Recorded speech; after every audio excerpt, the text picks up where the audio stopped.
మనిద్దరి మధ్యలో ఏ జన్మలో ఏ తీరని రుణం ఉందో, మరెందుకు ఇంతలో ఈ బంధనం ఇన్నింతలు పెరిగిందో, అమాయకమైన నీ చిన్నారి నవ్వును ఏ తల్లి కందో, ఇటే నీ దారి ఉందని నిన్ను ఏ సుడి గాలి పంపిందో.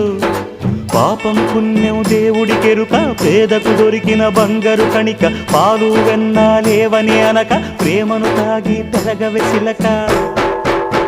వలేసే పాడు లోకం కంటపడక ఉండు నాయనక, ఇలా నా గుండెలోనే గువ్వల కొలు ఉండిపోయింక.